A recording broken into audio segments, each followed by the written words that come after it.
يسر اتحاد الطلاب اليمنيين في يسر اتحاد الطلاب اليمنيين في إندونيسيا أن يرحب بكم في لقاء اليوم ضمن برنامج الإعداد لاختبارات اللغة الإنجليزية IELTS Test في دورته الرابعة، والذي يهدف إلى دعم الطلبة والطالبات ورفع كفاءتهم اللغوية ومساعدتهم على تحقيق نتائج متميزة في اختبارات اللغة الإنجليزية.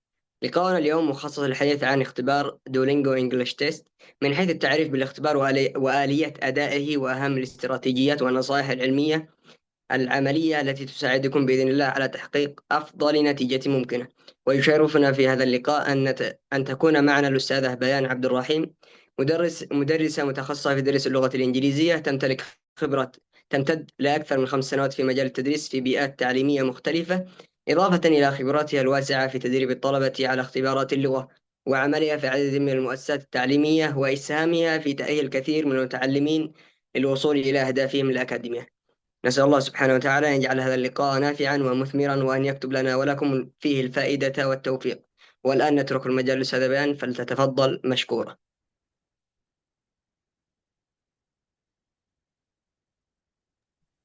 طيب، السلام عليكم ورحمة الله وبركاته. الصوت واضح؟ وعليكم السلام ورحمة الله وبركاته. نعم، ممتازة أستاذ، تفضلي. طيب.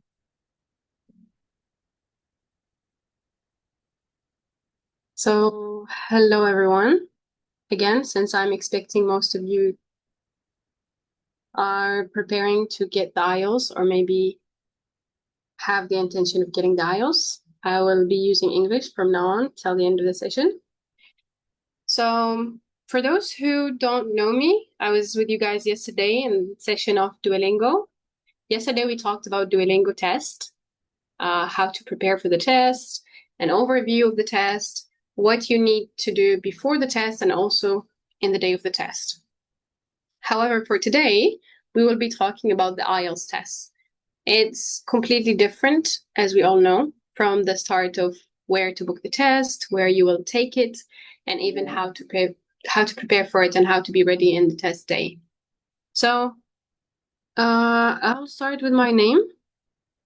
Again, for those who don't know me, بيان عبدالرحيم is my name.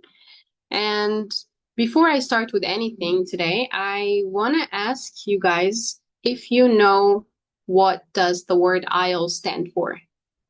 So you keep hearing IELTS, IELTS, IELTS, but do you know what the word IELTS stand for? International English Language Testing System. All right, thank you so much. Well, I was expecting everyone to write their answers in the comments, but thank you so much for your participation. So that's actually correct. So for us to know what is this test about, we need to know that it's an international test, which means it's mostly stable, fair, and it's accepted in most of institutions that you might be applying to, or maybe jobs that you might be interested in. Now, I will go ahead and send you a document in the chat just for us to start with the guide. Just give me a minute. Okay, I'm sharing with you the guide done by British Council. You can take a look at it later, but it will help you a lot with getting an overview for those who are learning about the IELTS for the first time. So let's get started. So first thing we need to know about the IELTS is we will talk about an overview, why you should take the IELTS test, and then we will talk about the test format. After that, we will talk about preparation strategies. That's why we're here actually, to talk about your goal setting, booking the test, study materials, and tips. So we will talk about do's and don'ts. So what can you do in the test or during preparation, and what you should not do also during your preparation time. All right, so very similar to most tests, like IBT, for example, which is the American version, and IELTS as the British version, you are tested on 4 skills, which are listening, reading, writing, and speaking. And by the way, this is also the sequence of how the questions go. First question that you get, or first part that you get, is the listening. Then you get the reading, writing, and finally the speaking. Or sometimes, because the speaking is a separate interview, you sometimes have it before the written tests. Now, the total time or duration of the test is 2 hours and 45 minutes, which is a very long time. And that's also why you should practice different tests. You should practice a lot of mock tests so that you get used to being in the same place, writing, typing for 2 hours and 45 minutes. So the listening first thing is divided into 4 sections. In the 4 sections, you have around 40 questions, and that should take you 30 minutes to do. So for the listening, you don't have the freedom of the time. You only listen to the audio one time. You have only one chance to listen, and you have to go on with the audio. You cannot stop the audio. You cannot just have a break between first question and the second. You just have to keep going until the end of the audio, and then you have about 1 minute or 2 minutes to review your answers. We will talk more about each skill later on, but then the reading has 3 different passages, each with a different topic, and then you have 40 questions, and this should take you 60 minutes.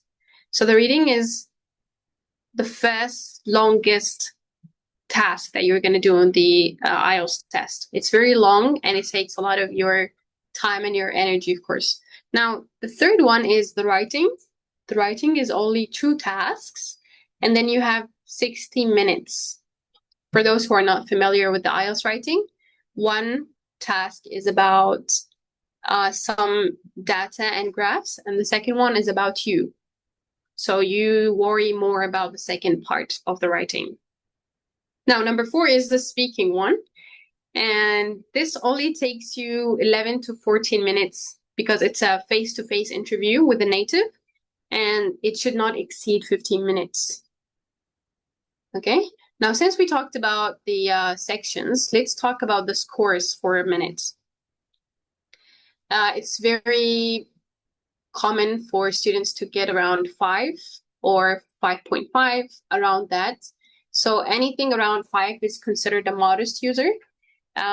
If you're a modest user, it means that you can understand and speak the language, but you don't really fit in a very academic professional setting.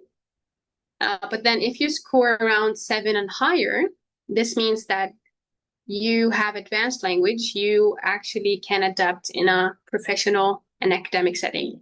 9 is an expert. I don't think we need to explain a lot about what an expert is, but it's the max score. Now,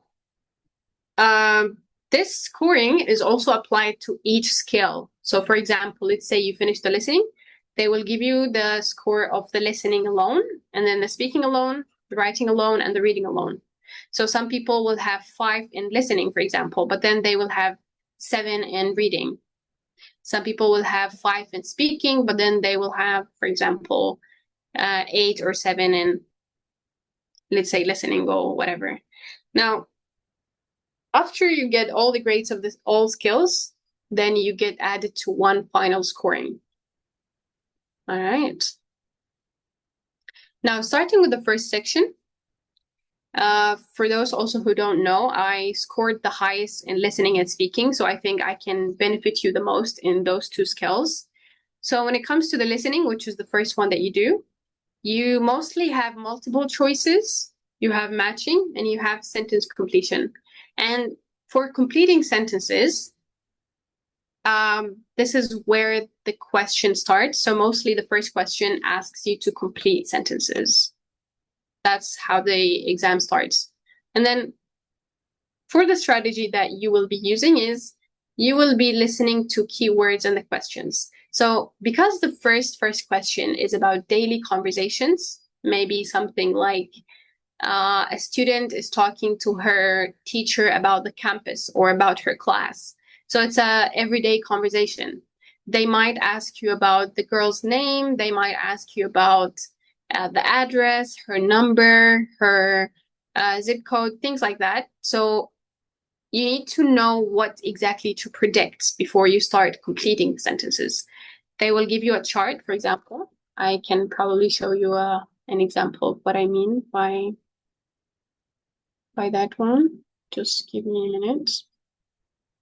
So for example, if you go to IELTS mock tests, you will find something like this right here. Let's say you want to choose the practice mode. So you will go ahead, and as you can see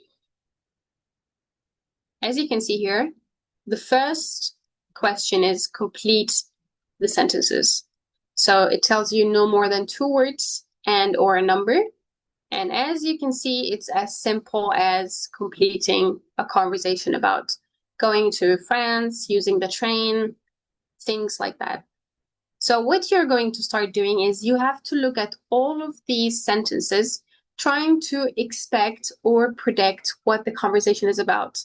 So here I can read train, I can read France, I can read schedule, catch the train, etc. So I can try to predict what they're going to be talking about. If I say fare, then there is money, there is numbers. Per hour tells me about also numbers of the time, maybe number and maybe not. All right, so that's what I mean by trying to predict the answers. Okay, also about the listening part, you are very recommended to try to focus on the tone of the speaker. Sometimes you might get confused if they give you 4 choices and then you have to choose 2. Sometimes you are sure about one answer, but you're not sure about the second answer. But if the conversation is having a negative tone or maybe a positive tone, they are happy in the conversation, or maybe they are talking about something that is negative, you can try to guess the answer by knowing the tone of the conversation. So if the second choice that you are not sure about is negative and the tone of the conversation is negative, then you could probably pick that one. All right, that's what I mean by the speaker's tone.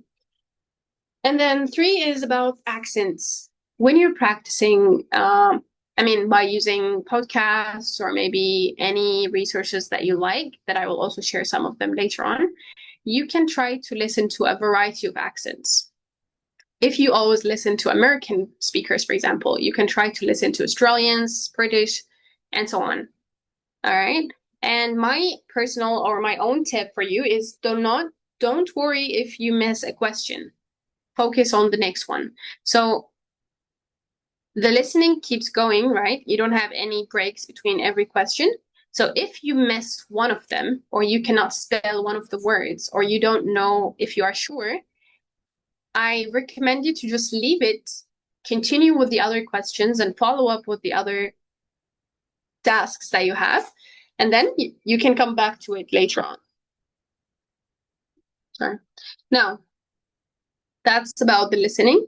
We talked about predicting, following up, and then focus. Focus is sometimes some students, when it comes to the last question of the IELTS, which is the most important one and also the longest one, they will feel like they are already tired or bored. So they will somehow lose focus.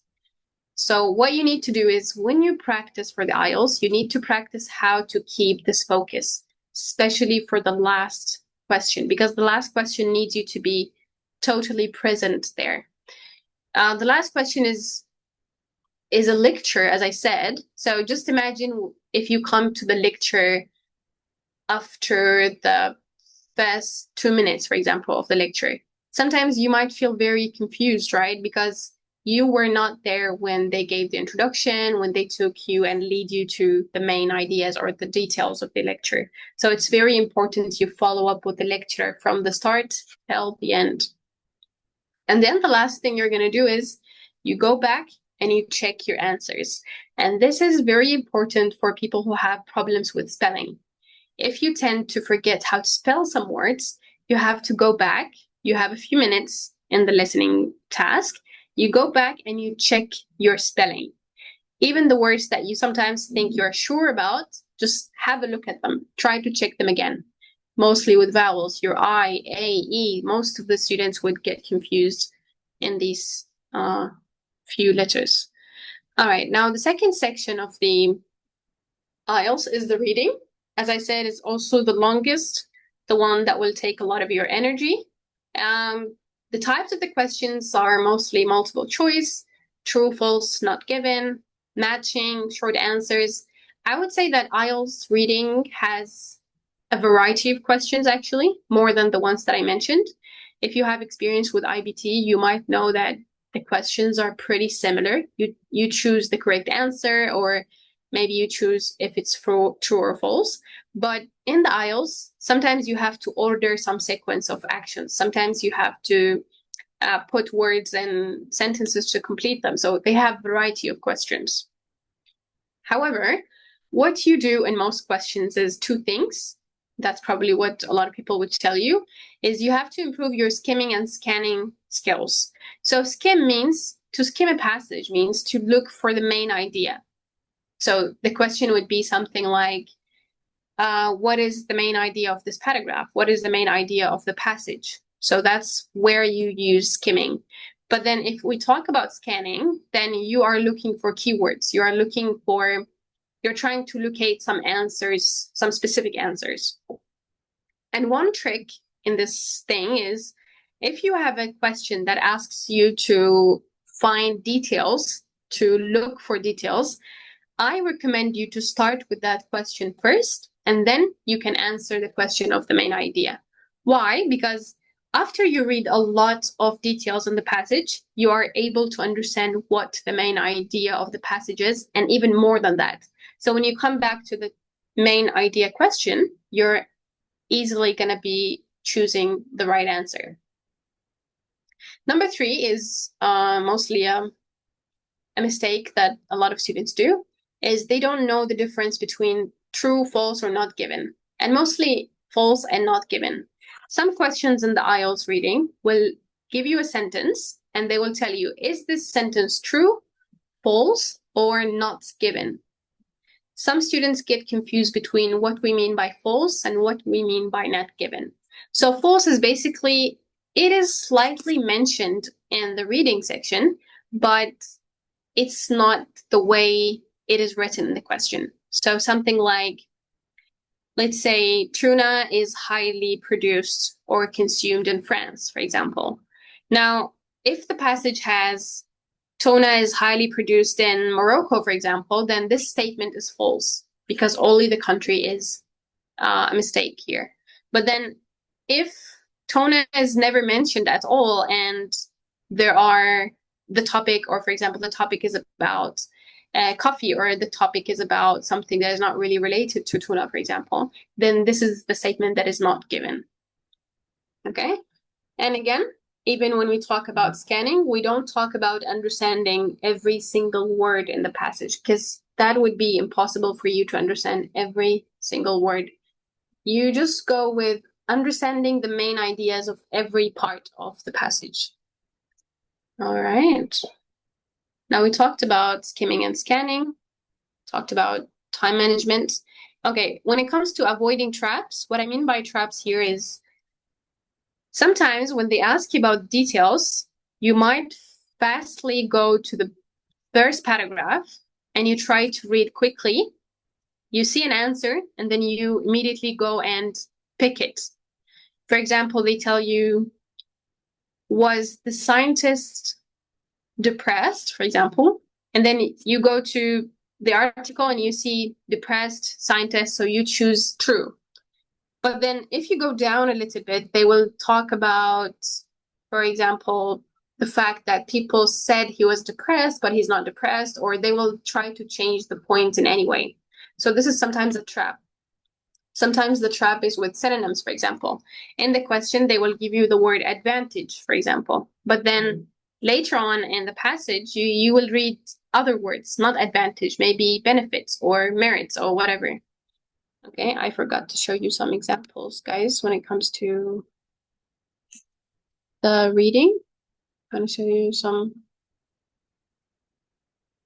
how it looks like. So this is the second part, as we said.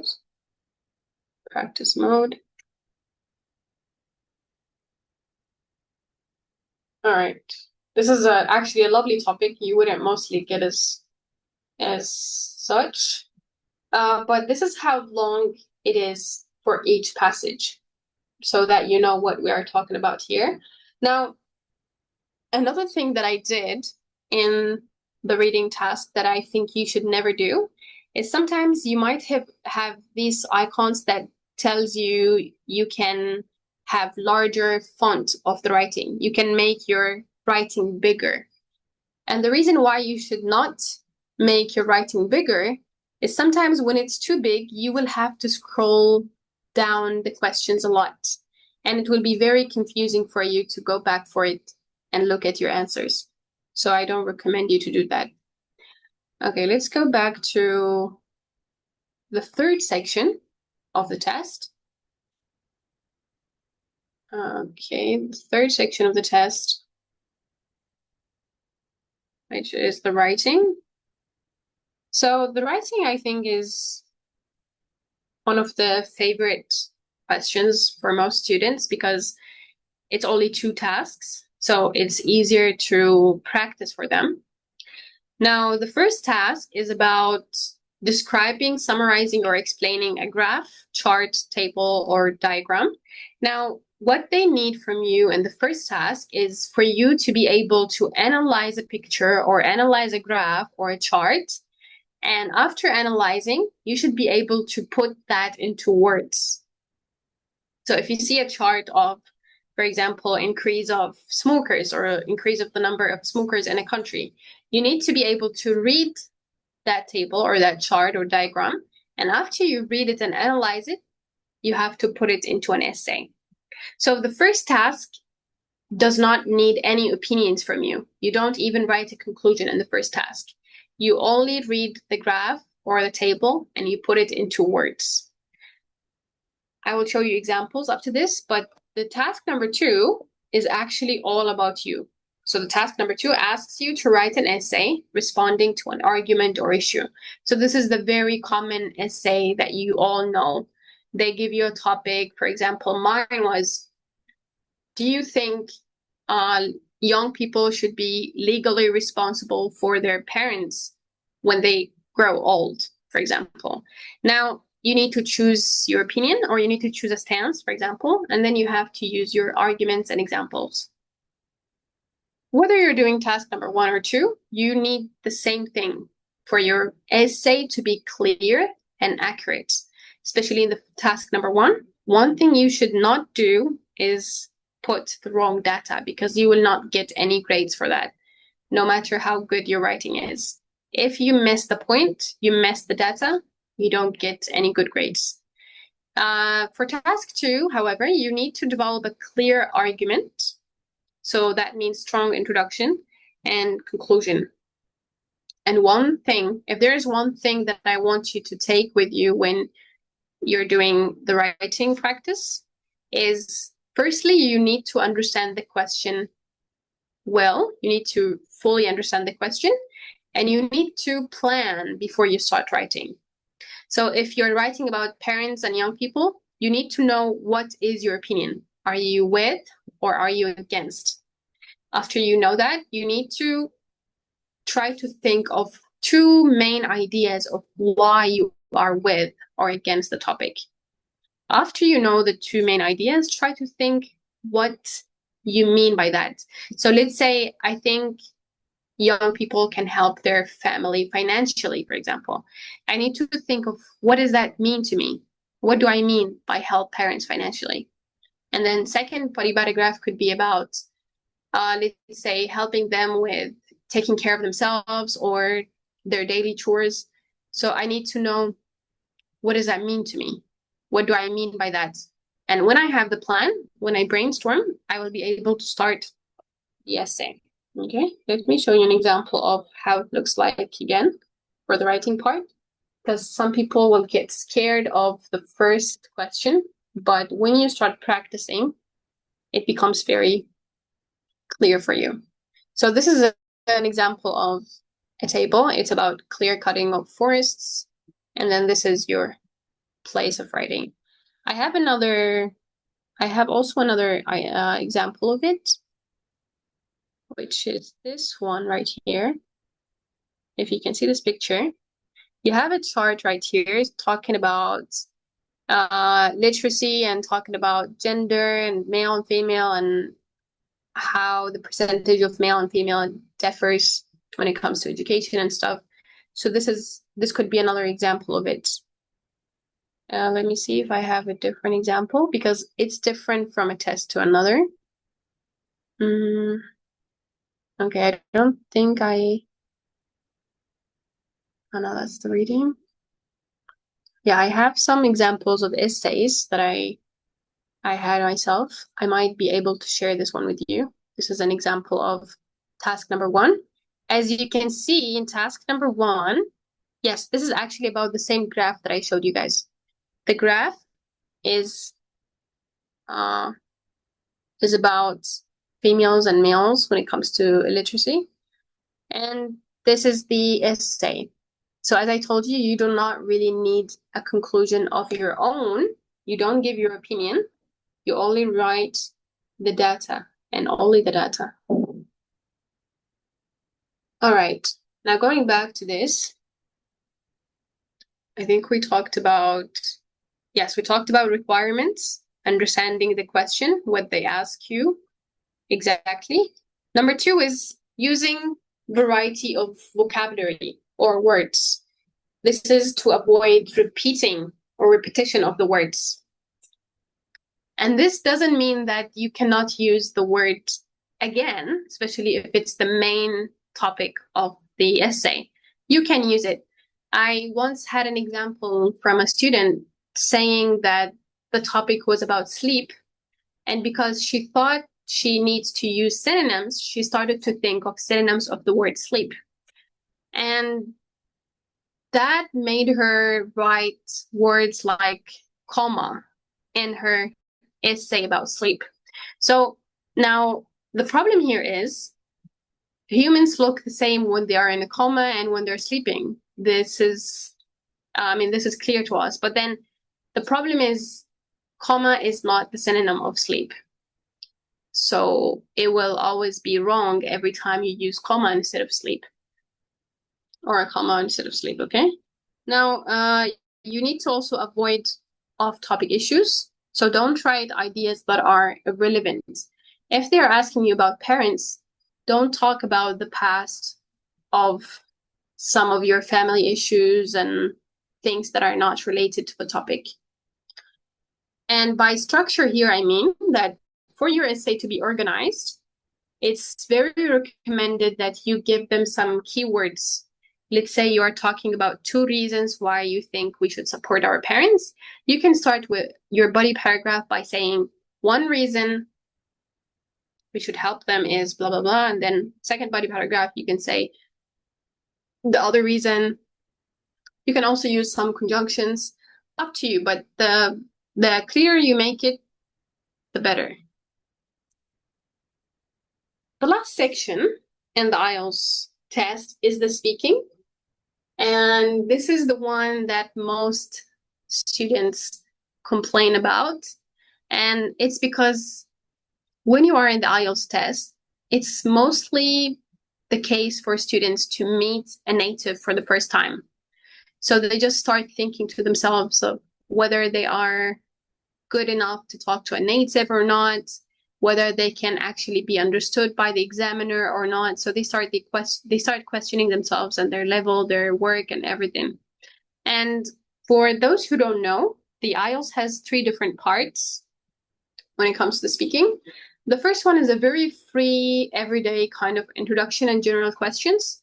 They might ask you about your full name. They will ask you about, for example, your day, what you mostly do when you're going to class, whether you are in college or not, things that are generally asked by someone who's sitting with you in a cafe and just wants to get to know you.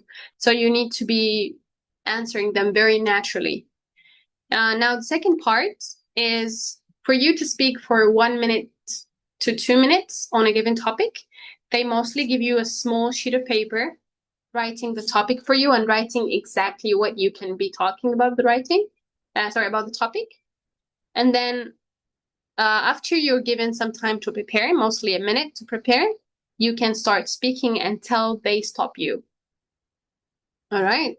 And number 3 is mostly they will discuss more of the ideas that you mentioned in part 2.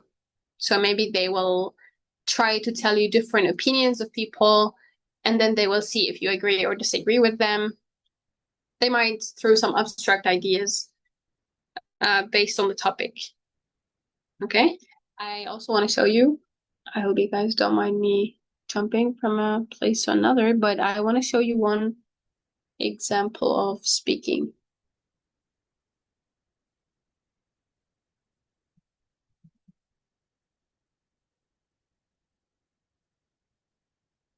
Okay, I don't think it is here, but that's okay. I can just tell you an example. They might ask you, for example, whether you think, let's say, yes, they might ask you, for example, something like, do you think there is a habit that you want to build, a new habit that you want to build?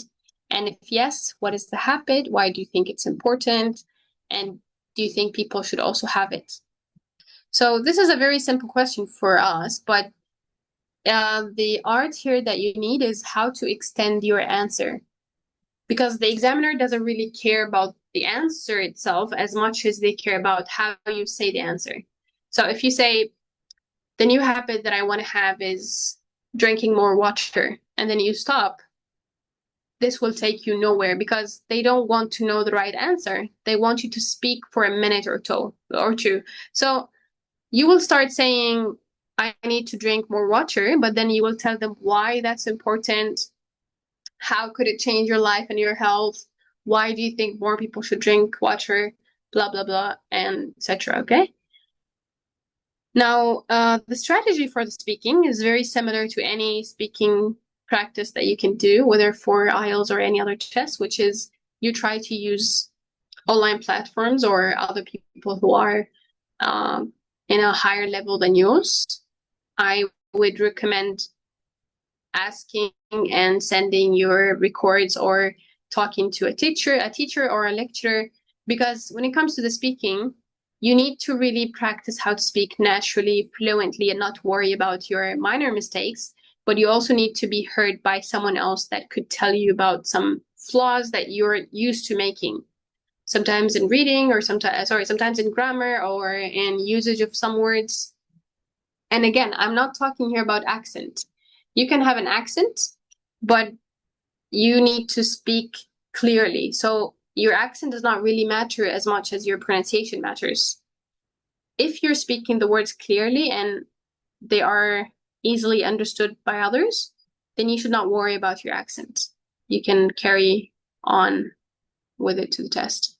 So for maths, you need to understand the type of the questions they will give you. Try to practice common topics. Again, focus on clarity. Focus on how to use your intonations and your pronunciation. And then the last one is try to practice extending answers with detail. So for example, you can try to answer very simple questions like, what is your favorite part of the day, for example? And then the first answer that will come to your mind is, my favorite part of the day is when I come back and I just, for example, sleep after work. So what you need to practice is how to use more and more details to extend your answers. I can see one of you is raising their hands, but I would prefer to continue, and then I will have a Q&A session, guys, for you. Now, general exam tips, guys, is I think we have talked about mindset, time, how to manage your time. But then I want to stress again on the assessment part, because especially for the speaking, not really for the writing, but for the speaking, it's better if you have someone to check your mistakes and your answers for you, especially if this is your first time practicing for the test. And the last thing is you need to have consistent practice. I hear some students saying that they have been practicing for the IELTS for months, or some of them for lots of months. And when you listen to them again, you will see that they are practicing for the test only twice a week, for example, or once a week.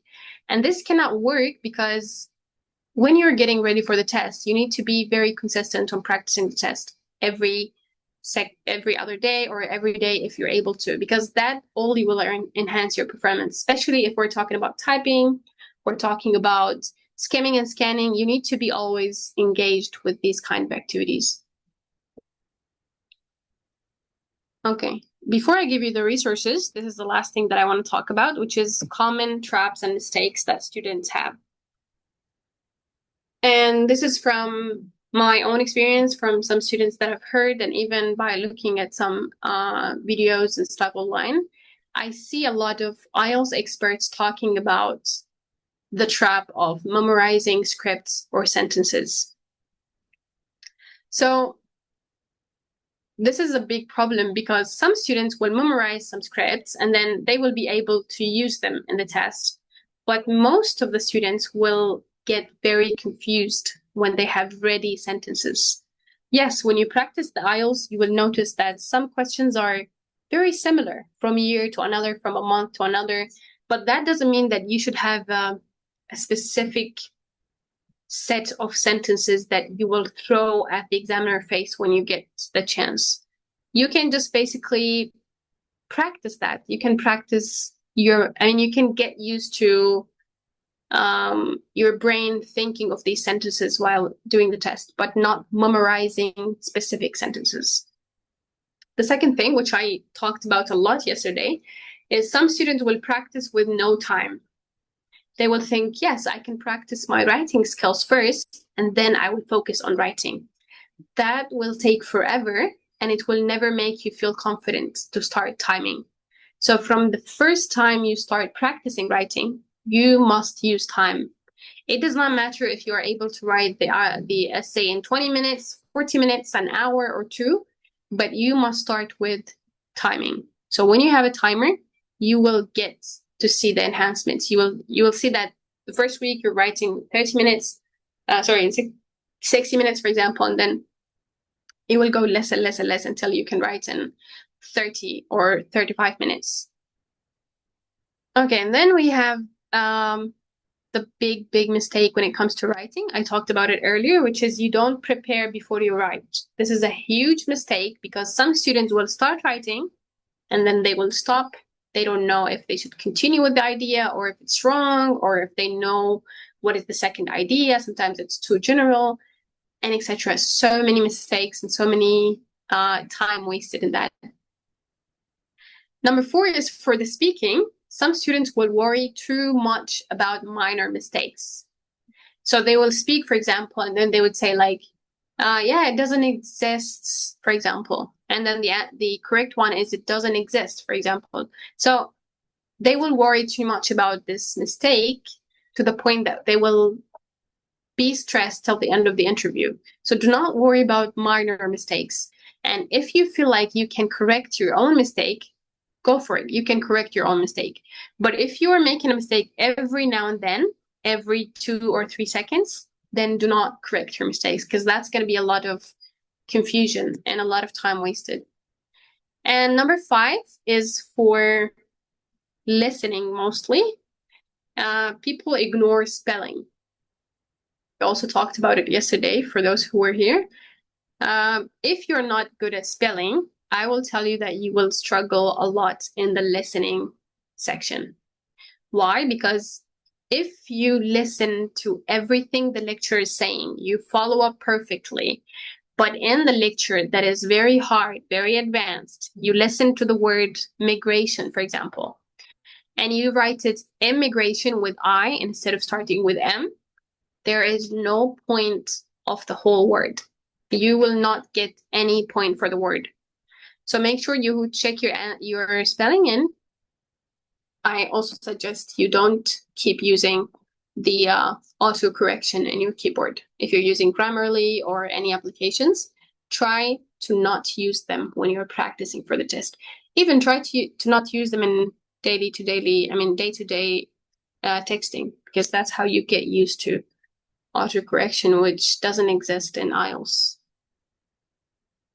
All right, now the last thing I want to talk to you about is the IELTS resources that I think you should have. Yesterday, I kept talking about some websites for listening, especially like All Ears English, BBC Learning English, and some other ones. like TikToks. Our Planet, you can also use that one. Now, these ones are very great at listening practices and vocabulary. You will get very used to listening for some time. So you will be more focused. You will get used to that. Okay, let me just show you something here. For those who didn't join us, this is what TikToks look like. I don't know if you guys are very interested in nature stuff, but I'm a big fan of it, so I do recommend it a lot. You can practice with topics that you like. You don't have to practice with boring topics to you. And then we've got all ears, etc. But the one that you're going to use every single day is going to be your, just give me a minute, your IELTS online. Okay. Yes, mock tests. It's the IELTS mock tests, this right here. Okay, if you go to this section, for example, okay, you will see that there are so many tests of every year, every month, and so on. So that's where you're going to be trying to practice for them, okay? Now,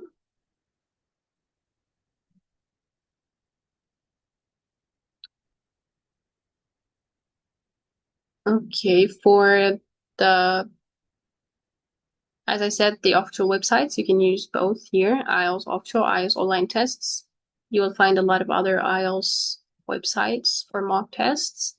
And for those who like to study on YouTube, for example, or using some applications, I recommend you to use IELTS Advantage because it's run by an IELTS expert. And for those who like to study using applications, you can use IELTS Prep. It's an application and also a website. I think that is all from you guys. I hope your IELTS success starts from this session. Thank you so much for listening, and I will be listening to your questions if you have any. شكرا يا أستاذة، جزاك الله خيرا. نشكر الأستاذة بيان عبدالرحيم جزيل الشكر والتقدير على وقتها وجهودها وعلى هذا اللقاء المميز وما قدمته من معلومات قيمة ونصائح عملية نثق بأنها ستسهم في مساعدة المشاركين على الاستعداد لاختبار دولينجو إنجليش تيست. نسأل الله لها دوام التوفيق والنجاح. إذا أحد عنده سؤال يتفضل برفع يده أولا ثم سنسمح له بالسؤال.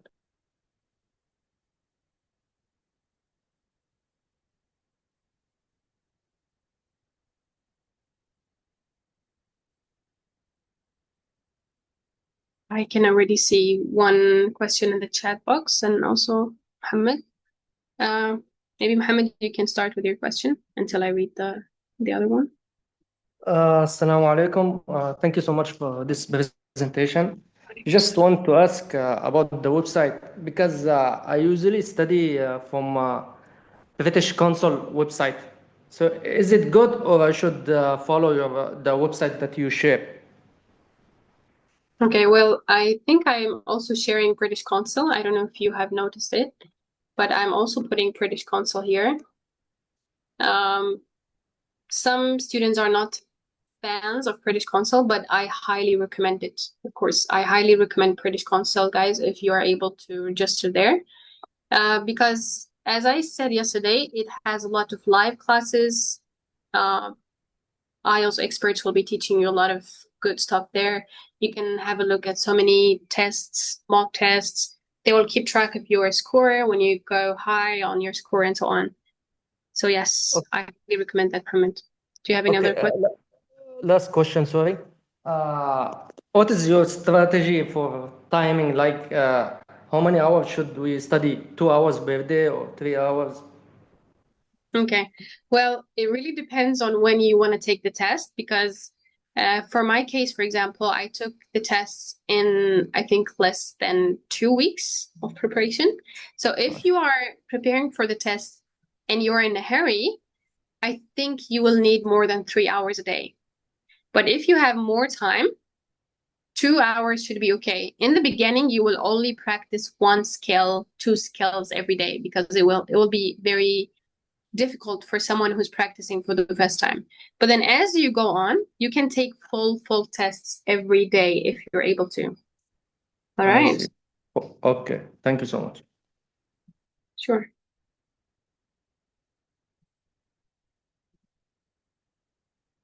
Okay, I see a question in the chat box. The house listening section is a bit demanding and consists of listening, filling words, and ordering events sometimes. What do you think we should prioritize, and is it good to take notes in your opinion? Okay. What do I think you should prioritize? I think everything, because especially for the listening and speaking, if you practice them well, you can score very high. Now, what I think you should focus on the most is obviously the last question of the list. Sorry. The last question of the listening. Why? Because this question needs a lot of preparation from you.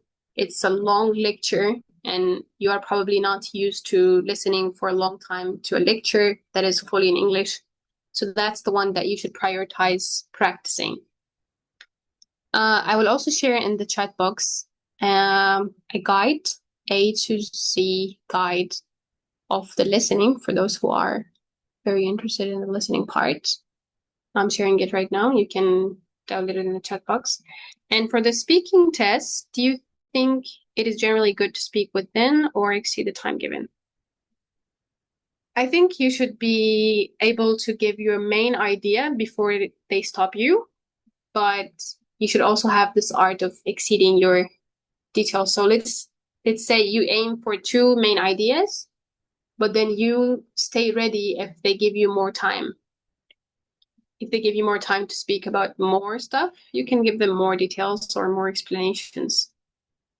As long as you keep the conversation natural, not forced, trust me, you will have a lot of things to share, a lot of things to say. Because the questions are simple and they're about you yourself. Any other questions, guys? I don't see any. Okay. Technical issues or like anxiety on the test day.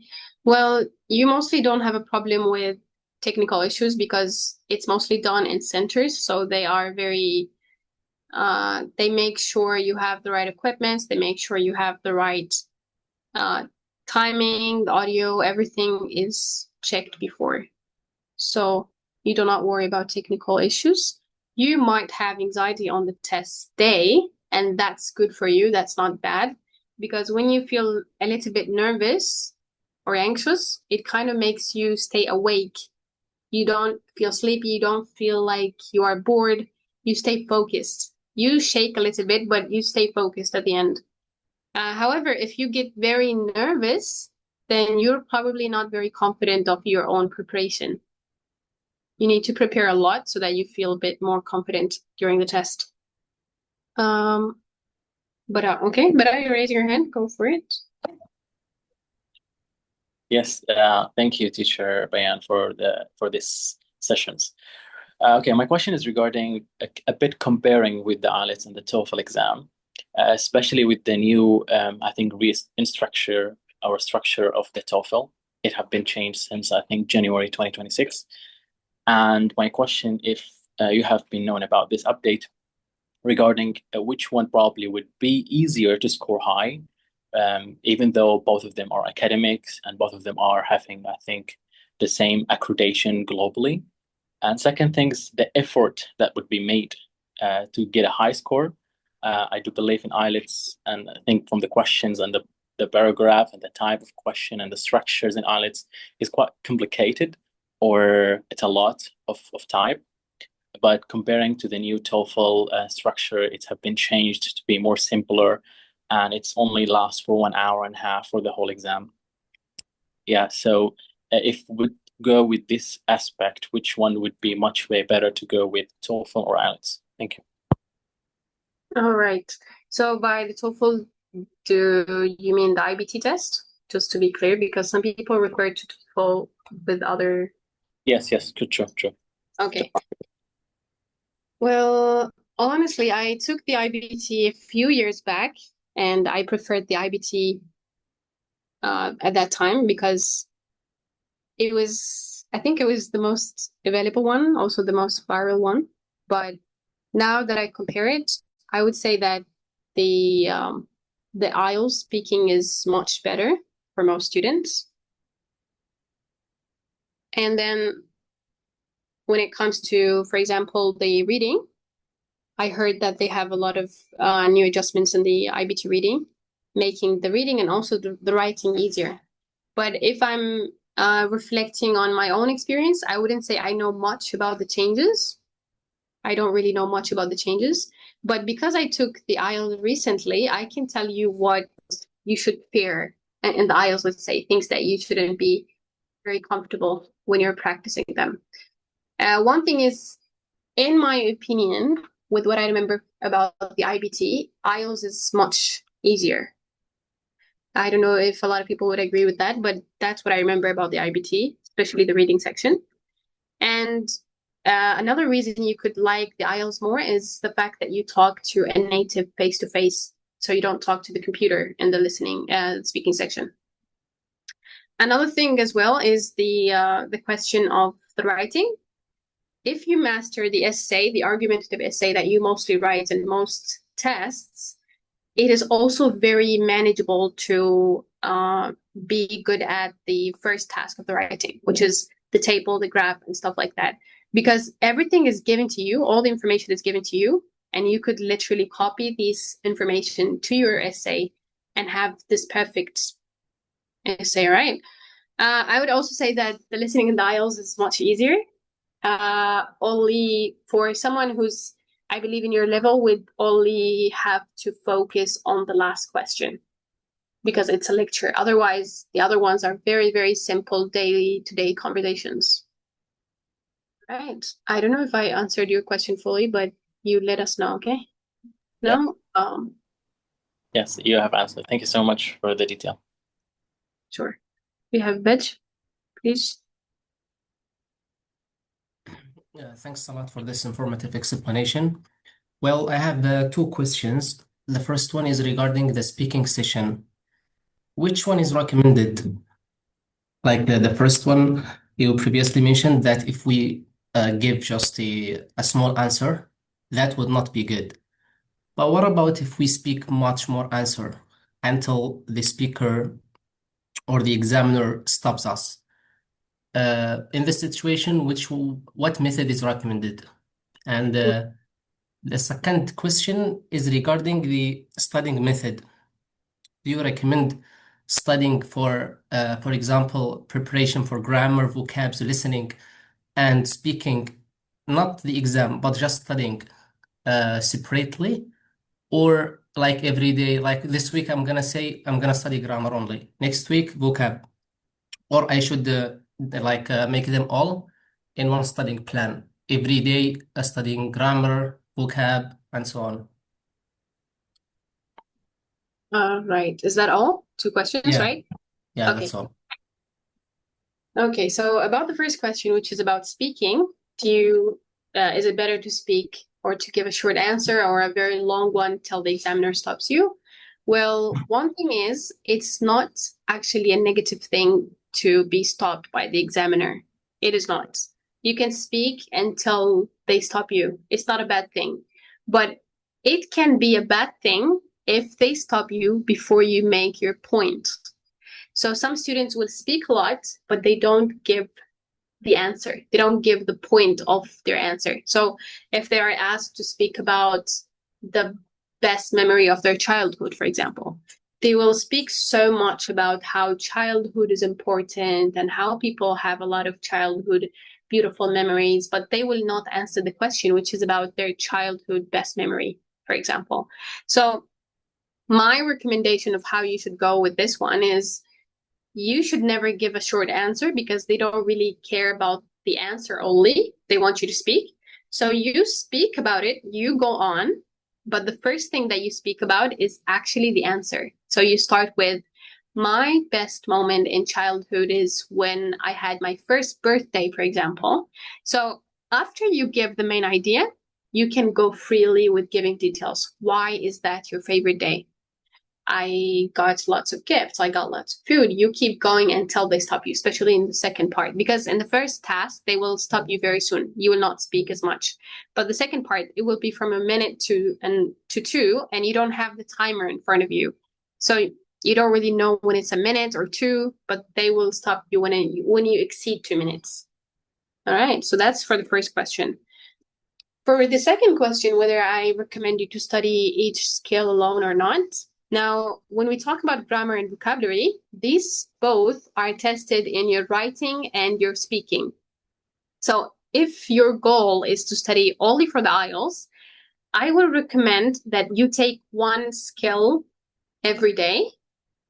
So for example, today you take only writing, especially when the beginning, I mean, when you start practicing.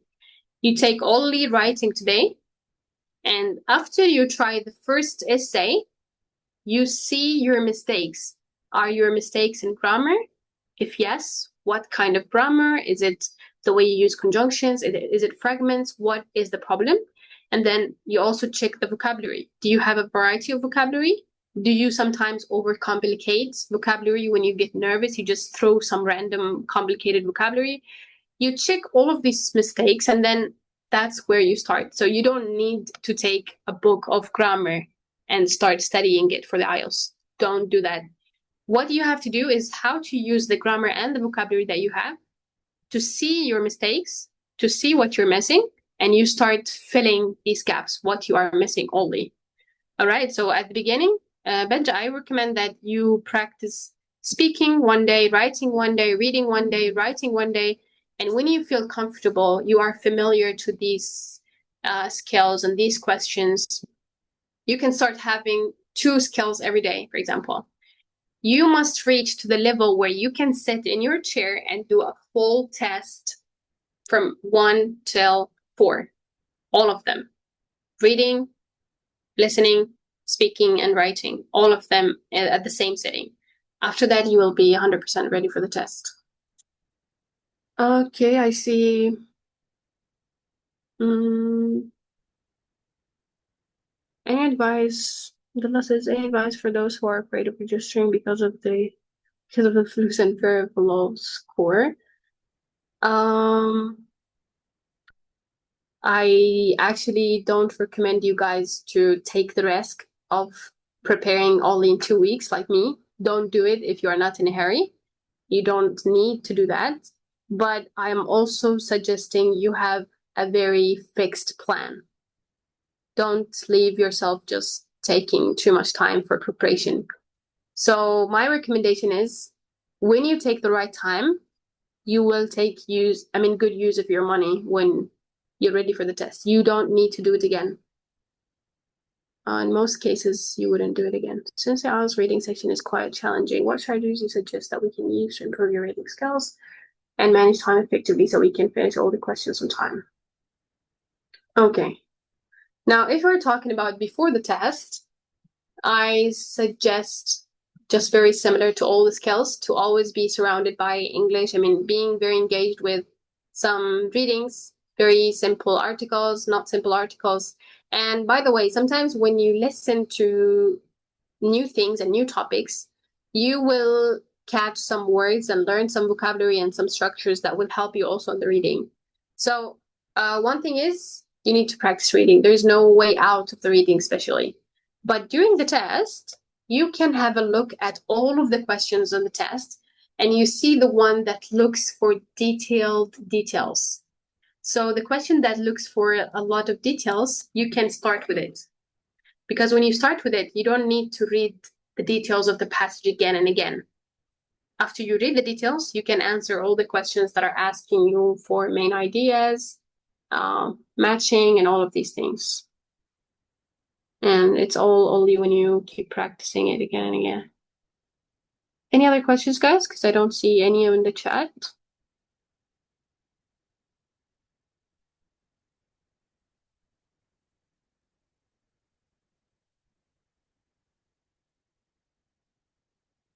Are there any questions?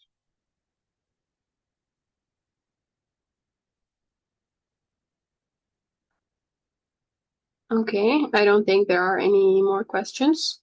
I did get some questions earlier from some students about some short courses of preparation. I want to say that we do not have a fixed course yet, but if we see that some of you are interested, we can have a short course of where we can talk about details of every question, how to deal with them, what you should be expecting, and so on. Okay, I will ask the co-host maybe to go ahead.